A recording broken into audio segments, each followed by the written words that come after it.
thought it was an amazing meeting. He's a great leader of a very powerful, very strong country, China. And what can I say? We have, it was an outstanding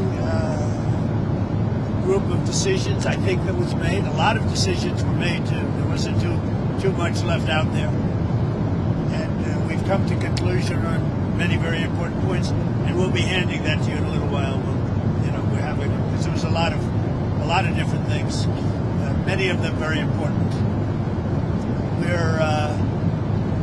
We're in agreement on so many elements, large amounts, tremendous amounts of the soybeans and other farm products are going to be purchased immediately, starting immediately. If you notice, President Xi authorized yesterday for China to start, did you know that, right? China to start buying in very large quantities of soybeans and other things, which I appreciated. That was a very nice gesture.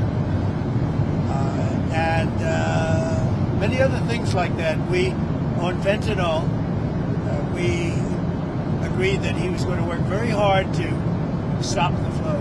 It's a very complex subject because it's used for lots of different reasons, including anesthetics and things.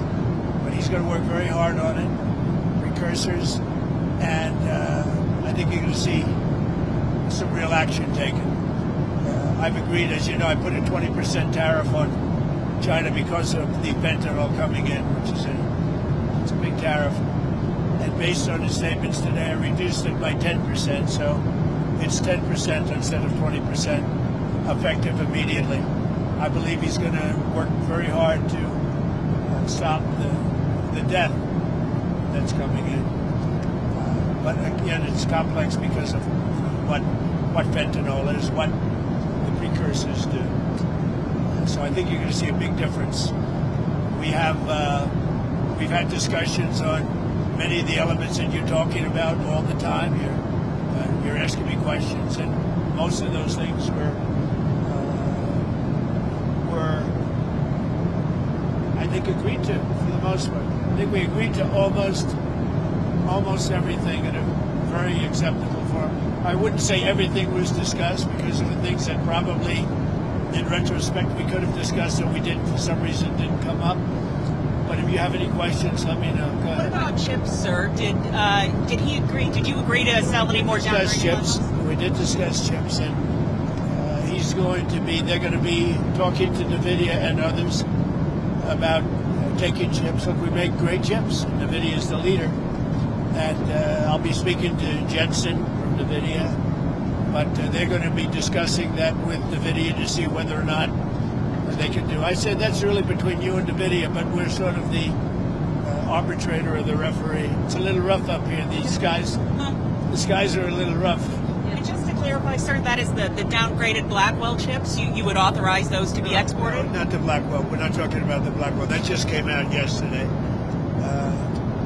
But a lot of chips, a lot of the chips, and that's good for us. How soon do you think you'd be able to sign an actual? Please, come on. You know what you do? Yeah, come on. Let me stand right over here. Yeah, hey everybody, thanks. Just make a point on the chips. As the president was saying, there's so many chips we already sent to China, a lot of advanced chips, etc. And as he said, NVIDIA will talk to China and see what's possible.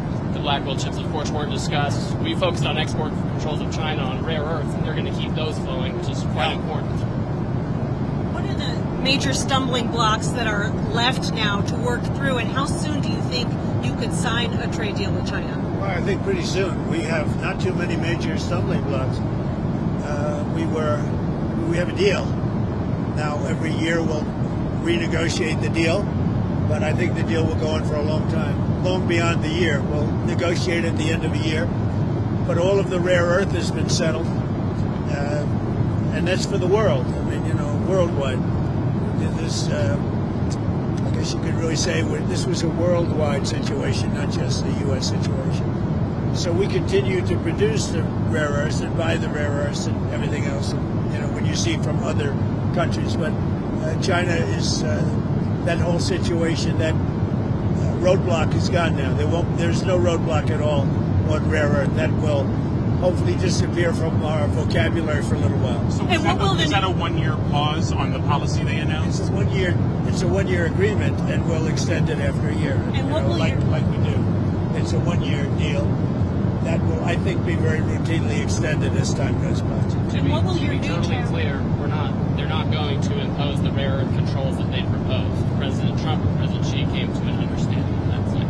What will your new tariff rate on China's goods be once you It's the sign the same, deal? other than what the tariffs remain exactly the same. 55%. It's about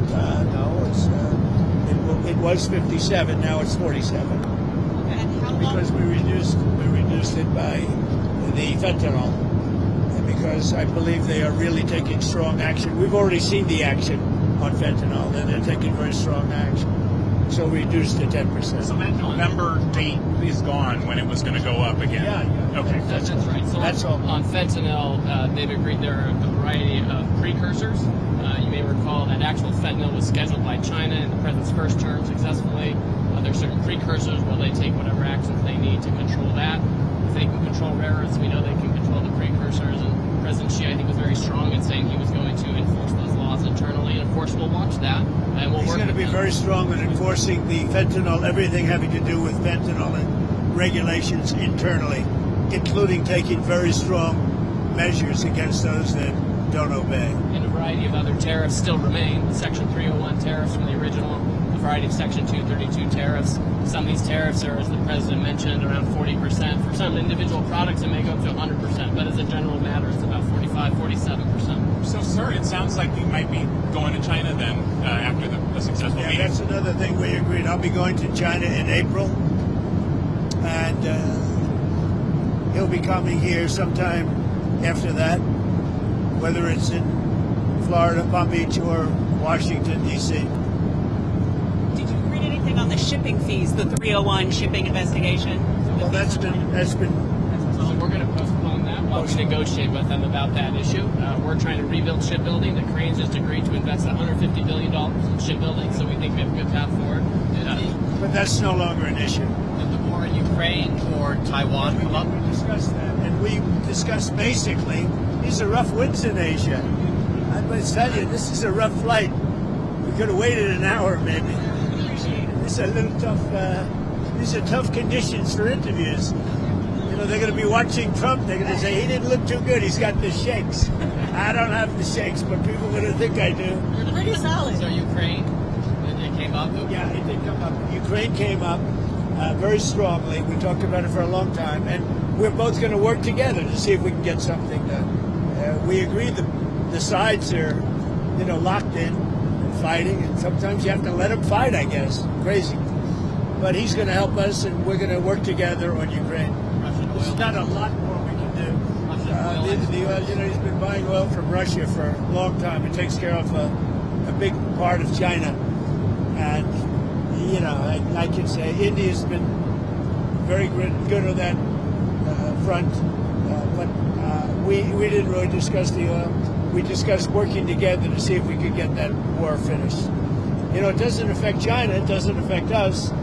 And I'd like to see it done on the basis. I don't like to see 6, 7, 8,000 young people, mostly young people, for the most part soldiers, be killed. It's not costing us anything. In fact, we make money, and I don't even want to talk about making money. I don't care about making money in that case. But, we send weapons to NATO. They buy full price. They buy the weapons. They give them to whoever, but I think they give them probably to Ukraine for the most part. And we discussed it. We discussed all that. We're going to work together to try and get the war with Russia and Ukraine solved. What about the Taiwan issue, sir? It never came up. Taiwan never came up. It was not discussed, actually. What else didn't come up that you thought might come up? You had mentioned you didn't get to everything. We had a long meeting, as you know, but a lot of things we discussed in great detail. A lot of things we brought to finalization. A lot of finalization. I thought it was a great meeting. I think it was a very friendly meeting. It was a good meeting for two very large, powerful countries. And that's the way we should get along with the large, powerful. Why did you write your Truth Social about nuclear testing? What What about resuming nuclear testing? What prompted you to do that right before the meeting? It had to do with others. They seem to all be nuclear testing. Russia? We have more nuclear weapons than anybody. We don't do testing. We've halted it many years ago. But with others doing testing, I think it's appropriate that we do also. Any Israel- details did around Israel- the testing, sir? Like where, when? It'll be announced.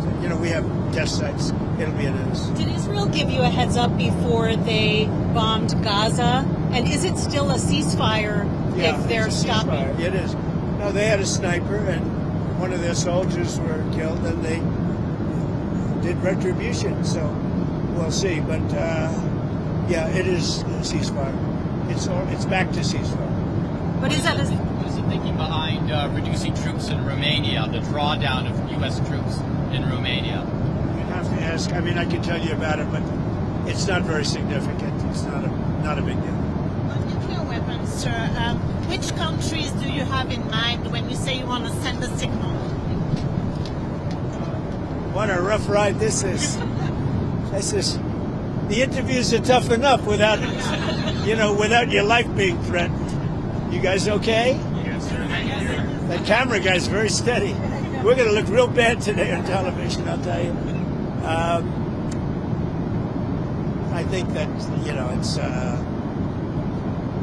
pretty much, I think we've discussed mostly what we said, pretty comprehensive. We're going to issue a statement on some of the details. But overall, I guess on the scale of from 0 to 10, with 10 being the best, I would say the meeting was a 12. Okay, I think it was a 12. I think very importantly, just the whole relationship is very, very important. And I think it was really good. Well, especially coming on the heels of the successful trip. We're in Malaysia. You signed a peace deal for Cambodia and Thailand.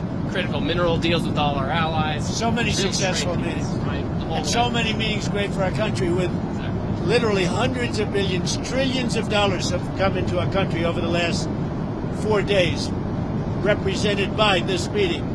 But trillions of dollars, where Toyota is going to build plants, $10 billion worth of plants. And, I could go over so many different companies coming in. They're pouring money into the United States. So beyond even this meeting, this was an unbelievable trip. And I hope you're glad you were a part of it. It was big. Every country, Japan, I mean, you look at South Korea, Japan, and so many other countries that we met there, they're investing tremendous amounts of money in the United States, like money that we've never seen before. Sir, are we investments from China in the U.S., additional investments, anything like that? They have investments, and they will invest. And China, I think they feel very strongly. They congratulated me on the tremendous success that we've had, because there's never been a country that has had so much money come into it for purposes of investment, for building, for auto plants, for AI, etc. So he was very strong on congratulating me for that. But he didn't commit to any additional investment or We outflow. didn't really discuss it, but he would. did you ever get through to Kim Jong-un about setting up a meeting? Does he have a phone? We never were able to talk because I was so busy. And really, this is why we came. I think it would have been maybe disrespectful to the importance of this meeting if we did that. So I'd come back with respect to Kim Jong-un. I'd come back if it was. What do you want to talk about with him? I had a great relationship with Kim Jong-un. I think if I didn't get elected, you would have had. If Hillary Clinton came in at the time, who he doesn't like too many people other than me. If you want to know the truth, I think you would have had a big war. Could have been a very bad war too. Sir, with the nuclear announcement, just one more on the nuclear announcement. Do you worry that we're entering a more risky environment when it comes to nuclear issues? No, I don't think so. I think we have it pretty well locked up. But we have more than anybody. But I see them testing. I say, well, if they're going to test, I guess we have to test. I'd like to see a denuclearization because we have so many, and Russia has some. Russia's second, and China's third, and China will catch up within 4 or 5 years. I think de-escalation would be, they would call it denuclearization, would be a tremendous thing. And it's something, we are actually talking to Russia about that, and China would be added to that if we do something. Thank you all. It was a great success. It was a great honor. I mean, he's a tremendous leader of a very powerful country, and I give great respect to him, and we appreciate the fact that he came for this meeting. Thank you very much. Thank you, sir. Anything on Canada? Anything on Canada? We had a very nice conversation with him last night. We really did.